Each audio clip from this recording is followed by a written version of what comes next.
Shana Tova, everybody. Thank you so much for being here with us. I'm really excited to do some learning and also a little bit of singing together. So we're going to be learning today about piyutim as a genre. And so we'll talk a little bit just to give you an overview of what we're doing. We're going to talk a little bit about what are piyutim? What is this Hebrew word I keep using? How do we use them? A little bit about the format and the use, and then we're going to look at 3 different piyutim and access them from a couple of different angles. We'll be first looking at all 3 of these songs as poetry, sort of having a literary lens, unpacking and reading the text together in English, talking about some of the themes, what they could mean for our Rosh Hashanah experience, either all the time or this year. And then we'll also be learning the melodies a little bit and maybe getting a chance to sing them. A note quickly about Zoom singing, and I'll go over this again quickly when we are actually about to do it, but that one of the really lovely things that I've been missing this year is the feeling of being in a room and doing communal singing with lots and lots of people. And while we can't have that same experience on Zoom, unfortunately, the way that Zoom works is the loudest person takes over the mic, quite literally. What we can do instead is still appreciate a little bit of that feeling of resonance when we're in a big room and lots of people are singing. We can hear it not just in our ears, but we actually feel it in our bodies. And so when we get to a singing portion, if you're singing at home, often most of the singing that we'll all be doing individually is on mute, but there will be a few opportunities if people want to try out some of these melodies off mute. Is to put your hands on a resonant area of your head or chest or body to still get some of that resonance, some of that feedback, some of that situating yourself in the physical experience of the song. So I'd encourage you at different points while we're singing to try that out and place either your hands gently on the side of your voice box or on the front of your face by your jaw, where your jaw meets your ears. You can sometimes feel a little bit of resonance to still get some of that oh, I'm not just dropping into the sound, I'm dropping into my body and really being present in this experience. But before I share my screen, I just want to ground us, and I'll also put out that I'm going to check the chat, but because of my religious observance, I won't be typing in the chat or writing words, but if you have questions, I will keep it open so that I can see it. And that's a really good way, if you have a question, to ask your question. But what are piyutim? We translated it in the title as Traditional Poems of Repentance, and that is a good way, I think, of talking about piyut. They're traditional poetry, they're part of our liturgy, but I'm curious if people are familiar with piyut as a genre of either I think we could call it sort of a ritual technology that we have in Judaism, or a genre of literature that is part of our tradition. What are piyutim? People want to maybe put an answer in the chat if you're familiar. And if you're not, that's totally fine, because we're all here to do some learning together. So I'll give a definition, and then if people want to add more, we can totally put more in the chat together. But when I say piyut, piyut is a Hebrew word. It's the singular form. Piyutim is the plural. It actually comes from the Greek word poeta, which is where we get our English word for poetry. Piyutim are probably best translated as liturgical poetry. It's actually a mode of religious and spiritual innovation that people in the Jewish tradition have been engaging in probably since the 2nd or 3rd century, if not farther back.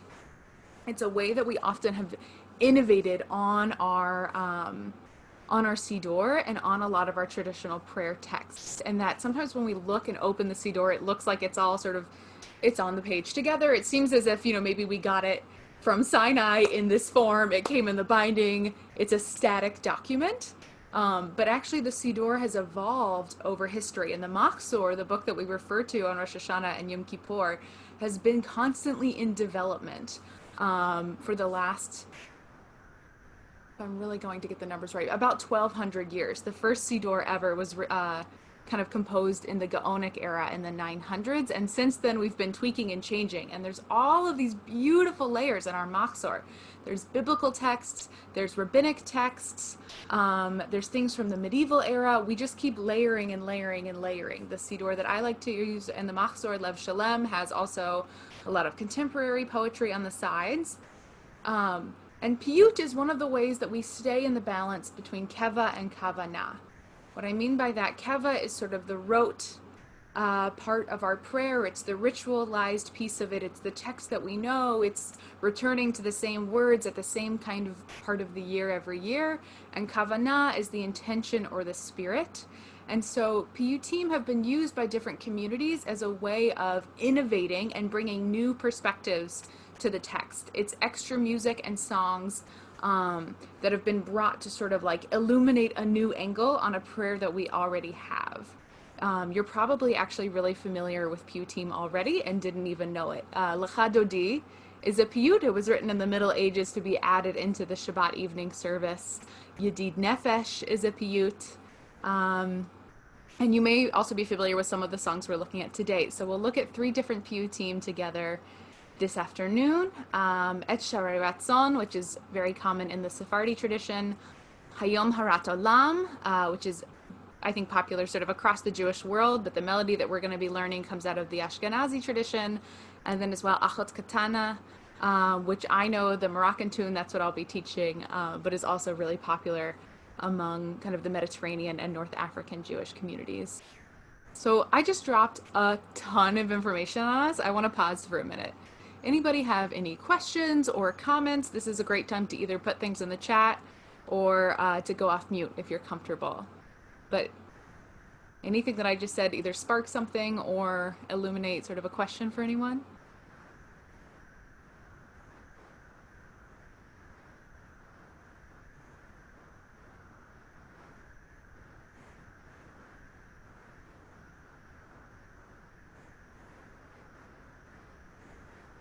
And if not right now, that's totally fine. Like if it needs to simmer. But I really do hope, I want to set the intention here at the outset of our time together that while, as a rabbinical student, right, I think I've had to learn to sort of get used to the sound of my own voice all the time. And I really love teaching and singing and speaking. For me, when these texts come alive is actually when we're looking at them in community and together. So if you're comfortable, actually, the more that we can have our videos on to see one another and the more that we can be putting things in the chat or speaking out loud or asking questions, the more that this is a communal experience, I think the sweeter and the more special it's going to be. And I see now that a couple people have turned on their videos. Thank you. I really appreciate it. So we will jump on in. If we're going to be on the second page of the source sheet, we're actually going to go to the first page last. I apologize for that formatting. But we're going to look quickly at Et Sharei Ratzon. And now that I'm sharing my screen, I'll note I can't see everybody's pictures at once. So now is an especially good time. If you have a question, please put it in the chat so that I can see that you have what to say and we can hear you. So this is Et Sharei Ratzon. This is not the whole thing. This is just the first 2 verses because Et Sharei Ratzon, while very, very beautiful, is also like incredibly long. I think it has like 13 or 14 verses. So this is just the first 2 to give us a little bit of a taste, but it is directly connected to the Torah readings that we're reading on the first and second day of Rosh Hashanah. You can see in the bold this highlight, right? The chorus is Oked v'hanekad v'chamizbeach, the binder, the bound, and the altar. The drama here is happening between Abraham, his son Isaac, and the altar of sacrifice where Isaac is almost sacrificed. I see in the chat, are these part of the service? Wendy, that's a really great question. So it depends on your community. Hayom Harat Olam, which you can see at the bottom of the share, which we're going to look at, is included in many communities. Typically, piyutim mostly show up as part of the service. Some communities do more, some communities do less. They don't have the same level of chiyuv as requirement for communities that are in conversation with Jewish law. They're not a have to in the way that like the Amidah or the shofar we interpret as like a commanded piece of the service. It's a way to ornament our experience and to draw us in a little bit closer and provide something different. But where you usually encounter these piyutim are all within the context of the service. Other piyutim actually are designed kind of like zmirot around a Shabbat table or a Hag meal table. There's some special piyutim just for Brit Milah, for Bar Mitzvah, for Bat Mitzvah. But these are all going to be directly from, they're not in every machzor, but they should be in most of our machzors. That's an excellent question. Thank you so much for asking. So I would love if someone would like to go off mute and read these 2 verses in English for us, and we can start to unpack it a little bit in this little box that starts at this time. I could do it if you want. Please, thank you so much, Wendy. Okay. At this time, when the gates of goodwill are soon to open, on this day when I spread out my hands to you, please remember me. On this day of trial, the binder, the bound, and the altar. The last of the 10 tests of Abraham, the son born to you by Sarah, the one to whom your soul is closely tied. Get up and raise him up to me as a burnt offering on the mountain where glory shines upon you, the binder, the bound, and the altar. So would this one be tomorrow because of the binding of Isaac is tomorrow? Yes, exactly, On the Wendy. So second there, day? it's Okay. often performed and sung communally as part of the second day service. Like either sometimes people will do it before the Torah reading, or they'll do it like in between the Torah reading as well, and then it becomes almost like a targum, a translation between the text and the Torah reading itself. Okay. One of the other things that I love about Et Sharei Ratzon is that it's designed to be call and response. That typically you would have a chazan or a cantor sing the verses, but everyone joins in on this bold line. Oked v'hane'ekad v'hamizbeach. But before we get into more of the performance piece of it, I would love to just hear reactions. People can either just unmute or ask or put in the chat to this English that Wendy just read for us. What does it kind of bring up? Any questions that we have, or parts of the text that we don't understand, or just reactions?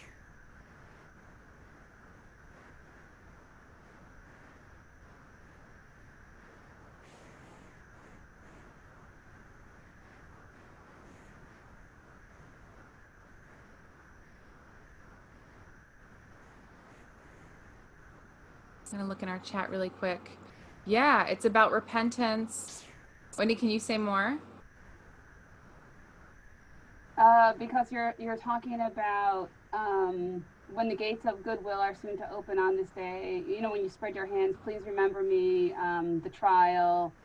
To me, it sounds like, and if you think about also the fact that Abraham was going to sacrifice his son, that was the big test that God gave us. So since we're reading this on Rosh Hashanah on the second day, right before the start of Yom Kippur, where this is the time we are supposed to be repenting for all of our sins, so that on Yom Kippur, you know, it's decided, you know, what's, you know, supposed to or allegedly going to happen to us based upon what we've done, right? Exactly. Yeah, absolutely. To kind of get us in the perspective. One of the things I really love, and I encourage people after the Hag, after the holiday, to look up the English text of this poem, um, is that it shifts. Every verse actually is a different perspective on the story. So it starts out as a conversation between us, the singers, and God, and it's very personal. You know, it's in the first person language of you, God, please remember me as I sing this on this day where we remember the trial of Abraham, the near sacrifice of Isaac. And then we can see in the second verse that it starts to be God talking to Abraham of this is the last of your 10 tests. We only talk about usually one test in and I see that there's a question in the chat. We'll get to it. The last of the 10 tests of Abraham, there's a midrash that he goes through 10. I think Pirkei Avot may speak about it a little bit, and Pirkei Rebbe Eliezer, which is a medieval midrashic work written about 300 years before this text, like really goes into all of the 10 trials of Abraham. But it's like God saying, this child, the one that you love, Sarah's son, this one is the one that you're supposed to put on the altar. And then later in the piyut, we actually hear in other verses the reaction of Sarah. What's missing in the biblical text, right, is Sarah's reaction to all of this happening, but her voice also comes through later on in this piyut. I saw we had a question about, okay, why do we have, yeah, like first two people and then an item in the chorus, oked, v'hanekad, v'hamizbeach, the binder, the bound, and the altar. I think that it's supposed to be like a zoom in some way. What the poem is encouraging us to do is like, we're putting on these different hats, right, of different characters through our voices when we sing. And then the end of every verse takes us back to the moment of the highest drama in the story of like, now we're God, now we're speaking in the voice of Sarah, now we're in the perspective of Abraham, now we're hearing the voice of Isaac. Zoink! At the end, we're being brought back to that moment of drama of Abraham with the ma'achelet, the knife over his son, and the altar. That's bringing us back to the site of the intensity. Yes, Wendy, Sarah does actually die in the next parsha at the end of Chaye Sarah. It's called the life of Sarah, but it begins with her dying. So I'm going to sing it first as a nigun, and then this one, feel free either if you've got the verses to sing along in the verse, or to just come in on mute, but at home with the oked v'hane'ekad v'hamizbeach. So try saying that with me really quick. Oked, oked v'hane'ekad v'hamizbeach. And so I should also say this is sung in an Arabic music style in a makam. So if you're not entirely familiar, don't worry about it. Just like be along for the ride. We're learning new things. It's a new year. So wordlessly, it goes like this. Ay ay na na na na na na na na na. Ay ay ay ay ay ay na na na na na. Ay na na na na na na na na na. Ay na na na na na na na na na. So it's pretty easy to catch on with. There's also a different way to do the chorus where you can go Oked v'chanekad hamizbeach Oked v'chanekad hamizbeach. So we'll try that with the chorus each time.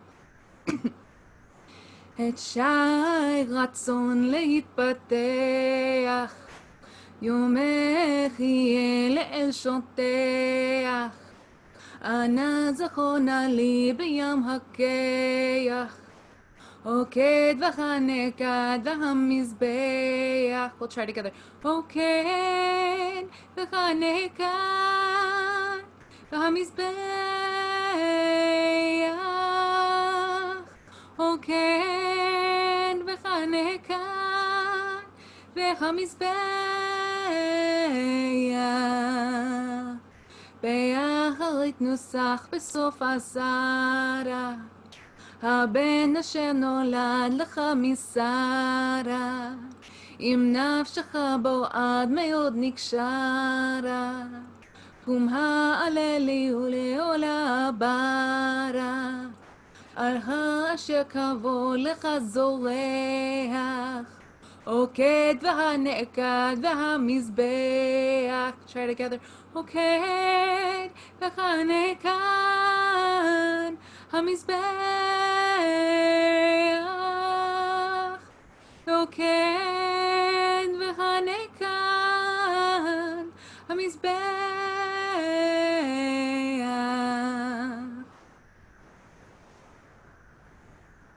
So before we move on to our next piyut, what I would invite us to sit and think about for a minute is what gets added when we add the layer of musicality and melody to this text. To like be asking yourself every time when we learn the music is what extra sort of door gets unlocked or what new meaning gets unlocked when we introduce the melody. I'm going to look in the chat. Yeah, maybe the meaning comes through more, maybe we feel the intensity, maybe we can hear a different voice that's not present in the same way when it's just the words. Absolutely. So we're going to move ahead to Hayom Harat Olam, which I think many people are more familiar with in their Machzor. It's very common in the Ashkenazi tradition. And Hayom Harat Olam, I've translated it here, today the world stands as if birth. Another way popularly people translate it is today is the birthday of the world. But olam in Hebrew can mean both world or eternity in terms of like the whole world, but it also can mean all time. Like when we say something's la'olami, in Hebrew we say it like it's forever. Viad olam, until the end of forever. So we can translate it as today the world stands at birth, or today is the birthday of the world. But another translation of this first line is today is pregnant with eternity. That there's something about the rest of time as it's going to manifest that is seated inside of this day, this Rosh Hashanah. And Wendy did a beautiful job of reading the English for us with the last piyut. So I would love to hear from someone else if you want to go off mute and read just this section right here in the English with "Today the world stands as if birth." Today the world stands as if at birth. Today all of creation shall stand in judgment, whether as children or as servants. If as children, be merciful to us, as a parent to their children. If as servants, our eyes are to you expectantly, waiting for you to be gracious to us. And as day emerges from night, bring forth a favorable judgment on our behalf, awe-inspiring and holy one. Beautiful. Thank you so much, Ginger. Yeah. So Hayom Harat Olam, today is the birthday of the world, or today is pregnant with eternity. Um, I think this is almost in some way, this is like a mirror to Avinu Malkeinu, which is probably a much more famous piyut, but it's the same kind of idea of Avinu Malkeinu. We say our parent, our sovereign, these two very disparate poles of who God could be in the moment of the prayer.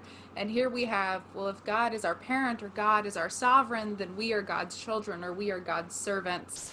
We're kind of being invited into this duality of we don't know, almost the poet says, we don't know which metaphor is more appropriate, but pick one and we'll do it.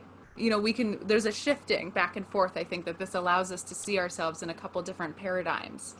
But I'd love to hear out loud or in the chat any sort of reflections to this text that Ginger just read for us, or other perspectives that people are holding now that we're looking at it.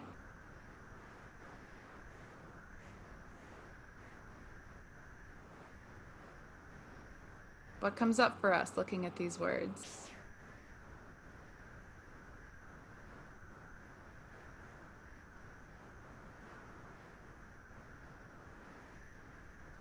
It's introspective and there's a plea. Mm-hmm. Absolutely. Yes, there is a plea of we're asking for favorable judgment, for mercy. This is, not God as immanent, super close to us. This is like transcendent God that we have to appeal to. It's one sort of position of spirituality that Jewish prayer sometimes takes, not all the time. Absolutely. And introspective. Yeah. Also of asking, who am I? Do I feel in this moment like a child? Either an adult child or a child, or do I feel like a servant of the Holy Blessed One? Where do I see myself in this relationship? What do I want this relationship to be? And how does it feel? What's authentic? I'm looking in the chat a little bit of the situation with the golden calf. Absolutely, where we recite right after another part of our liturgy comes out of that moment after the golden calf when Moses is pleading with God not to destroy the Israelites. Moses recites back to God all the different qualities of God's mercy. Erech Apayim, Hanun Barachum, also a part of our High Holiday liturgy as well. Oh, I love these things that you guys, thank you. I'm like learning so much with this chat. Yes, to continue to walk with God in faith, looking to God, this long term, it's not a moment of relationship, it's ongoing affirmation of intent and accountability. Accountability is my favorite word. I'm so glad that you wrote that. Absolutely. So this is a more sort of cantorial piece. But if you know it, please feel free to sing along on mute. And then the last piyut that we're going to look at and spend some more time on, Achot Katana, that we're doing last, is going to have more of an opportunity for people to jump in and sing if they want. But we'll start this. Hayom Harat Olam, Hayom Yamin, Bamishpat.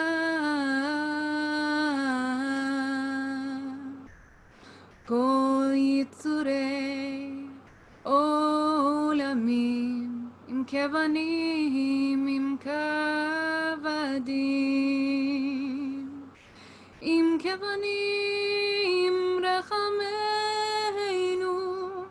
Kerachem Aval Banim, Ve'im Kavadim Eineinu, לך טעויות עד שכננו, ויוציא כאור משפטנו, היום קדוש. ותוציאו משפטנו היום kadosh. There's that beautiful punning in the last line also, that when this piyut was actually originally written, a lot of people sang it Hayom Kadosh, this holy day.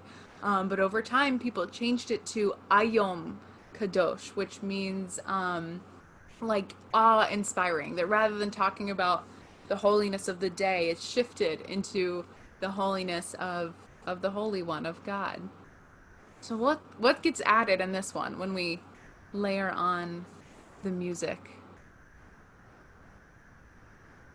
to it? I can sing it as a nigun maybe, and we can like marinate in it a little bit and think about both the nigun and like the extra level of meaning, the layer that gets added when we put music to these words. I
see in the chat, Abby shared the text is that of a supplicant, and the tune sort of emphasizes that perspective. Absolutely. Of there's a vulnerability here in the accountability of, to reach out towards the divine and say, I need some help. I need you.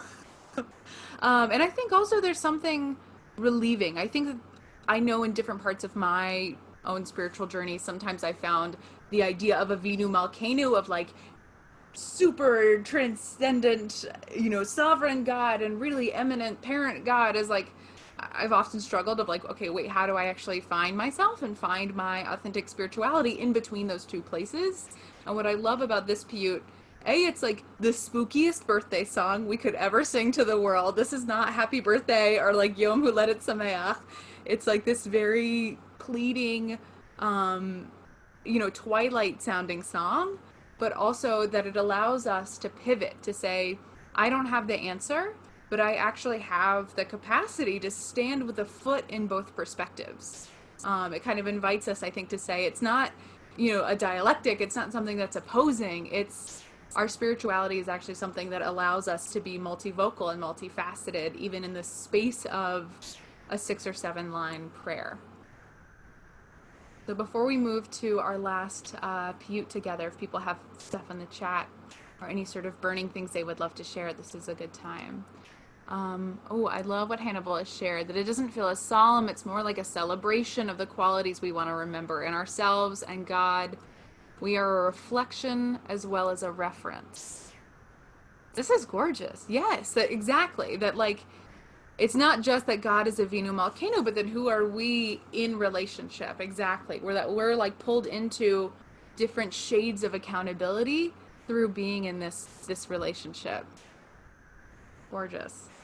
Oh, I have some poets that have showed up to the poetry class. I so appreciate it. So this last course, I'm looking for my water bottle and don't know where I put it. I apologize. This last piyut that we're going to look at is a favorite of mine. After the Hagim, I encourage people to look up. There's a recording of Chaim Luke, who is sort of like the premier Moroccan master of piyut living in Israel right now. And he has, I think he's in his 70s or 80s. He's really fabulous. And he has an a cappella recording of this that is like just so soul stirring. Hi, I'm Luke, Louk. But this is Achot Katana. It's from the Middle Ages. It's written by Rav Avraham Chazan Girundi. And it talks about the Jewish people as a little sister. I should be clear that the little sister motif, it shows up in Song of Songs, the achot. We also say achoti kala, like my sister, my bride. It doesn't mean literally I'm seeing you like as my sister. Like we have the same parents, but more of like a younger, feminine, and somewhat vulnerable character. That there's something about like the archetype of the young woman that gets played with very, very often in medieval Jewish poetry of the people of Israel, the Jewish people as this archetypal young woman. We also like it. She's also associated this archetype also with Shabbat as the Shabbat bride or the Shabbat queen. So it's sort of like we're pivoting in that space. Would somebody like to read the English here for Achot Katana? Maybe somebody we haven't heard from yet. If you're waiting for your moment to speak up, I invite you now.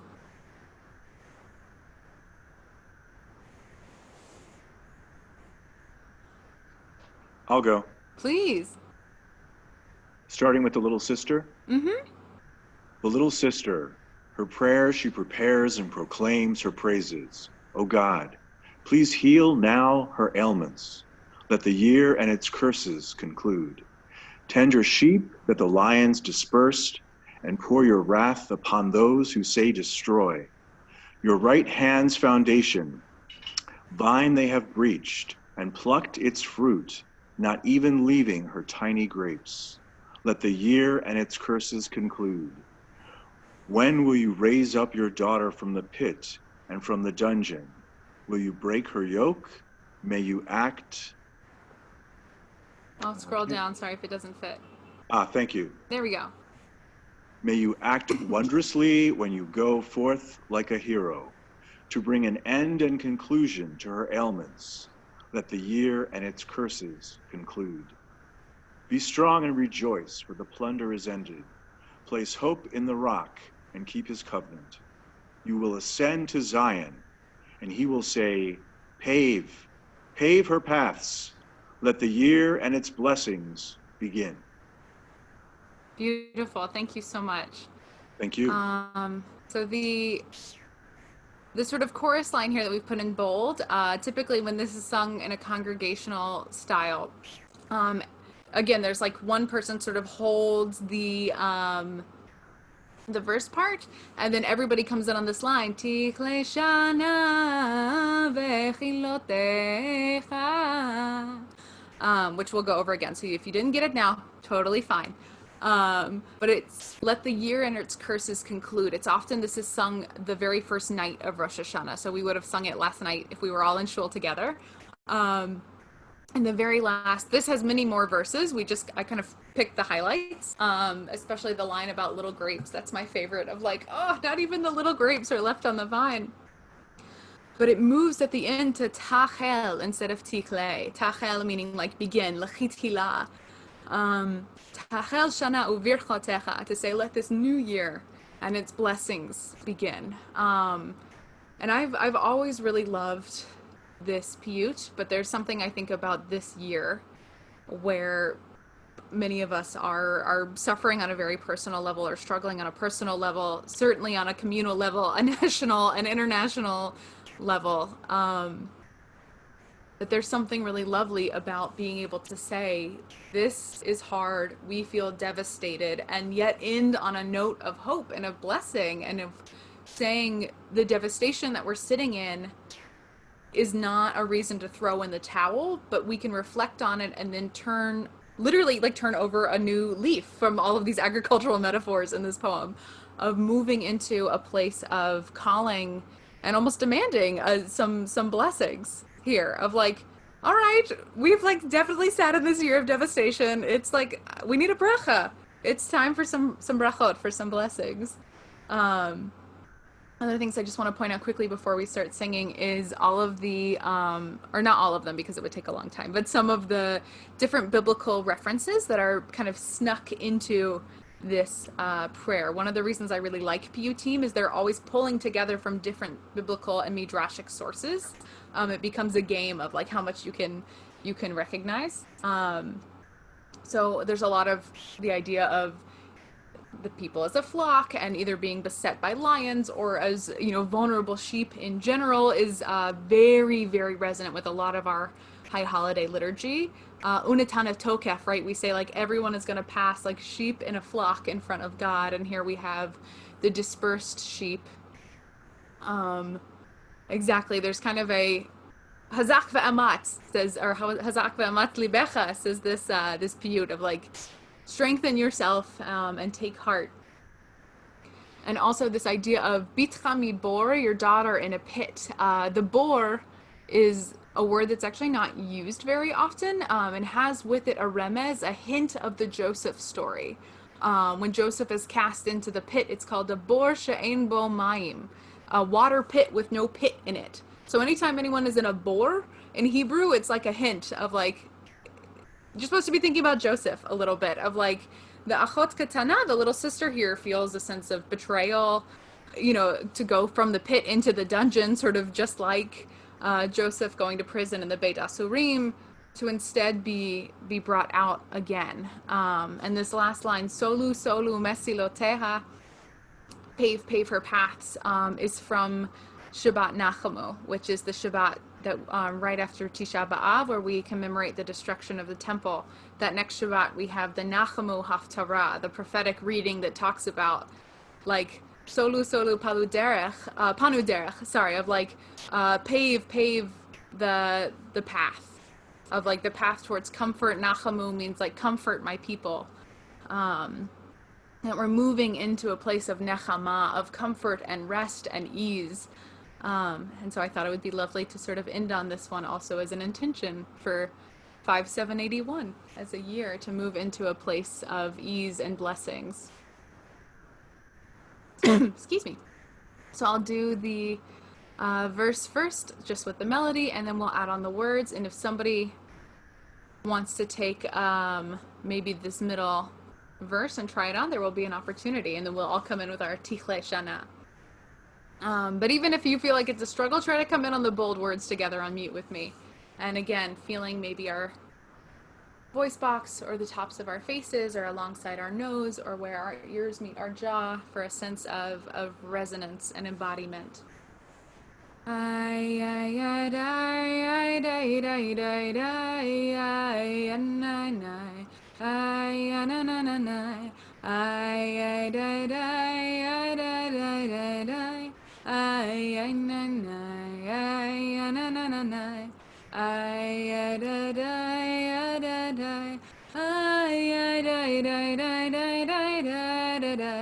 Tichle Shana vechilotecha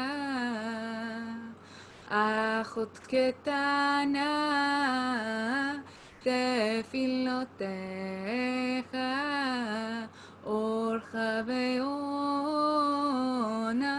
tehilotecha el narefana lamachalotecha tichle shana vechilotecha re'etonecha arayot zaru ushpocharonecha beomerim maru ve'nachat yamincha partu ve'aru lo hishiru olelotecha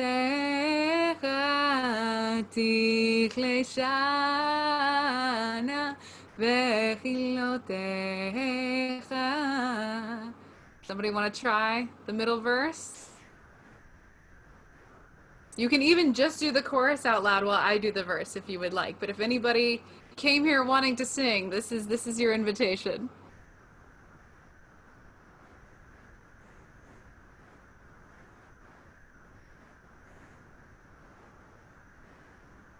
And I can't see everybody, so if you want to go, just go ahead off mute. Sorry, 1 second. Pardon me. And if not, I'll go and we'll all join in on the chorus together.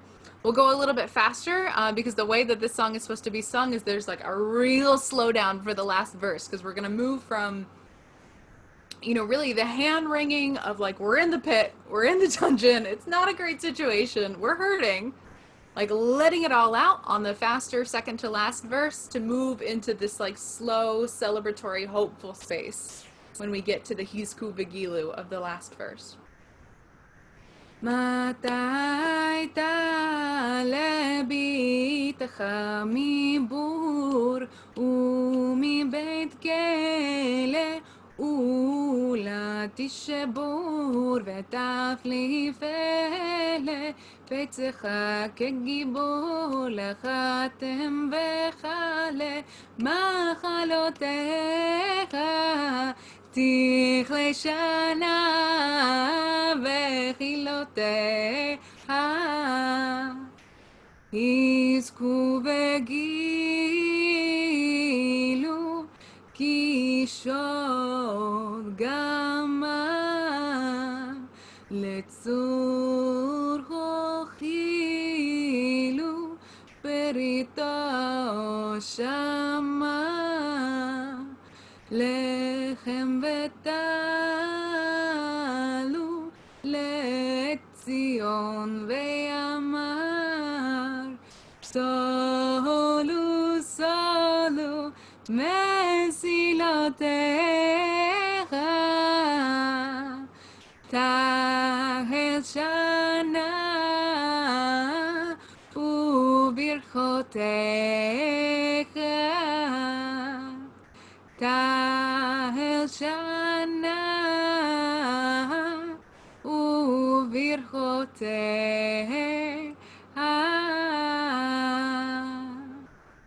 Shana Tova. Thank you all so much for joining us here on My Jewish Learning and for doing a little learning with me. I had a good time. I hope you did too. If anybody has any last questions, I think we have about 2 minutes. So you're welcome to put them in the chat or just ask. But thank you so, so much, all of you, for joining us.